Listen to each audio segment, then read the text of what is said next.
Joining us now is CJ Pearson, RNC Youth Advisory Council co-chair. CJ Pearson, it is great to speak with you. You've been involved with the Republican Party for some time now, and during the election, you advised the Trump campaign on its social media strategy, which was incredible. Earlier this month, you landed in Time's list of most influential online creators, and I'm interested to hear your thoughts because in the election, we saw this significant shift to the right among Gen Z voters. What do you put it down to? Why did this happen? Well, thank you so much for having me first and foremost. But I gotta tell you, I think we just had an incredible product to sell.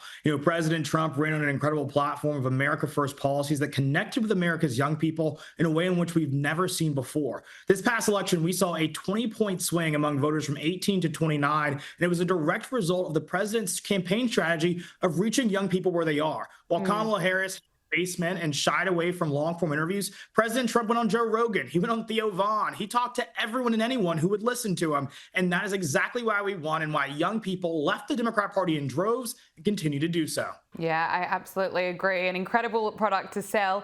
Are we going to see that happen again in the midterms, though? Because there is polling that suggests that we won't see it. A recent poll found that 35% of voters aged between 18 to 29 said they'd vote for the Republican candidate, which is down from 39% in their poll in May. What do you make of that? Because we've also seen polling and just how wrong the pollsters get it, because throughout 2024, we were told that Kamala Harris was ahead, and then it was neck and neck, and then, of course, Donald Trump won all swing states and the popular vote. You're exactly right.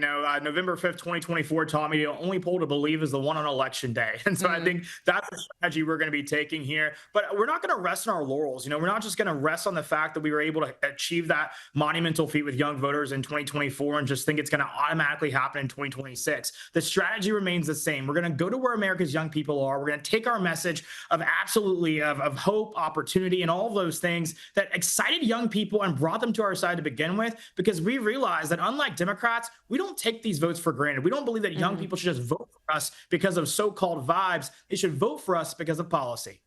CJ Pearson, it's funny, 6 months on, leftist media still cannot cope that Donald Trump won. And if you watch outlets like MSNBC, this is their suggestion to the Democrat Party over how to win over young voters. You're advising a Democratic politician on how to speak to young people and how to get them more engaged in Democratic politics. Do you say they've got to run on tax hikes?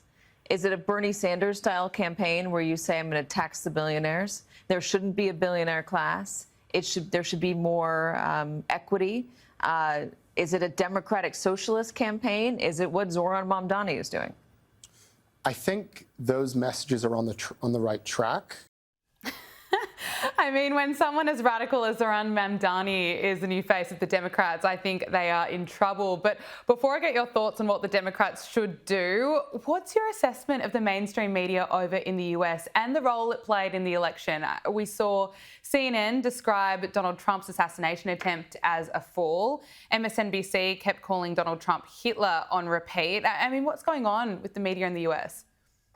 These people just don't get it, and I think they just seem so committed to acting like clowns. It almost makes you want to go to every newsroom in America and just hand them a bunch of balloons. It's getting absolutely ludicrous. But, I'm okay with the media not getting it, because every single time they show that they don't get it, the American people were the same way in which they did in November. They resoundingly come out and support President Trump. When they spread all these ridiculous, baseless conspiracy theories about the president, the American people rejected it. Why? Because no one trusts people anymore, because all they know how to do is lie. Well, someone else who still doesn't get it is axed MSNBC host Joy Reid. She's now launched a YouTube channel where she invites guests on to discuss the dangers of the MAGA movement. Look at this. Some of the other like pundits or podcast people starting to shift and say, this is good about MAGA or not. And I'm like, you're being so short-sighted. This is not a good movement to be attached to. No. This is not. I can tell, and I'm saying that because I'm a Democrat and a liberal. No, I'm saying it is a toxic, dangerous, anti-American, anti-democratic move. Yeah, I don't think they're convincing anyone. But Joy Reid also went on Piers Morgan Uncensored recently, where she, of course, had to claim that Donald Trump ran a racial identity campaign, and the ICE deportations that are being carried out are not about removing people who are in the country illegally, but it is all about race. Masked federal agents sweeping up cooks, abuelas, people who work on farms, picking up dishwashers, any brown person. And Tom Homan said, based on one criteria being their appearance, it's overwhelmingly brown and some black people. We're not seeing them sweeping up white folks on the street. Donald Trump ran a racial identity campaign. And yeah, this is America. That is appealing to, unfortunately, a lot of Americans. Well, actually, it turned out to be very appealing to Latino Americans who voted for him in record numbers. More Latinos voted for him than voted for Kamala Harris, the non-white candidate. More Black Americans, African Americans voted for Trump this time round than first time round. So for Not this, true. for this, Statistically, it was the same. No, The no, same number of black it was Republicans actually voted for him that always more do. Black No, it's the Americans same. voted for Trump Google this it. time than It's the last time. same. Piers Morgan is correct there. More Black Americans voted for Trump last year than in 2020. So Joy Reid just doesn't want to accept the truth. Why are we still hearing this fake narrative from people like her? You know, Joy Reid is in absolute denial, and it's probably why she's unemployed, to be quite frank with you. But I'll tell you what I actually saw here in the States. I saw Black and brown Americans lead the Democrat Party in a way in which we've never seen before. When I went to Black barbershops, when I went to Black churches, I would often ask the question, what has the Democrats done for you lately? And every time I asked that question, they would scratch their head and say, you may have a point there. And so I think that these people are in denial because they're just so scared of what the reality of this actually means. If they lose their grip on the Black community, their grip on power absolutely fades away. But another thing that actually drives me crazy is that Donald Trump is doing exactly what he said he would do. I know it's kind of a crazy thing for a politician to actually deliver on their promises, but Donald Trump said he was going to secure the southern border, and deport illegal aliens. Black people support it. Latinos support it. Why? Because we're American citizens, period. Yeah, and he has the mandate to do it. He's delivering on his promises. This week we heard from Joe Biden's son, Hunter. He sat down with YouTube personality Andrew Callahan, where he unleashed on the Democrats. Let's just take a look.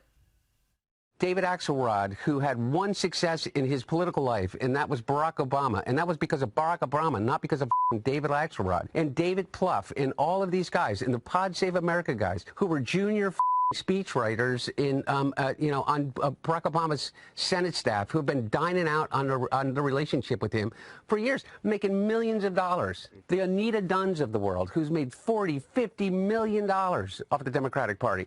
They're all going to insert their judgment over a man who has figured out, unlike anybody else, how to get elected to the United States Senate over 7 times, how to pass more legislation than any president in history. Oh, he is unbearable, but he has seemed to have offended the Pod Save America guys. They've responded to Hunter Biden, reminding him that he's a liability and should be ashamed. Listen to this. You know what I mean? It's just this sense of entitlement that, like, from Biden, from his family, from the inner circle, that he was, like, owed the presidency, owed a second term. It's just very rating. But one thing we know is that Hunter Biden, throughout Joe Biden's presidency, was a terrible liability for him. And put the addiction aside, it is because he was on Burisma, because he became an artist, because he was part of a kind of like sleazy Washington that, as Tommy said, people hated. You were a liability. You should be ashamed of the ways in which you made your father's political life worse. And like the idea that we're going to listen to you now, like, give me a break. Ridiculous. But in a sign of just how desperate the Democrats are, The Atlantic has put out a piece claiming that Hunter Biden's recent interview unveiled a straightforward, pummeling aggression that the Democrat Party has been missing. So are the Democrats actually considering making Hunter Biden the face of the party? These people need help. These people need help. I don't even know where to start with unpacking this, right? Yeah. You have Hunter Biden going off, on the Pod Save America bros, who now are starting to sound like they're auditioning for a primetime slot on Fox News. Where was that energy being critical of Hunter Biden during the election when we were saying that he was a liability, when we were saying that he engage in a pay-for-play scheme and use his last name to unduly benefit from the role and office of his father? Where was that energy then? But now when Hunter Biden comes for them, they have, all the bad things in the world to say about him. But also, too, I welcome that Atlantic piece. Thank God for it, actually, because if the Democrats are this dumb that they think that making Hunter Biden the face of their party is going to lead to electoral success, then they still haven't learned their lesson. And if the best that they have on their bench is Jasmine Crockett and Hunter Biden, then Republicans are going to probably run this country for the next several decades, and thank God. Yeah, well, look, either Hunter Biden or Zohran Mamdani, which was suggested on MSNBC. Do you have some free advice for the Democrats? Because it seems as though their party and its brand is just going from bad to worse. I think so. Absolutely. My advice with them would be simple: is actually go out into real America. Leave your cozy apartment in New York City.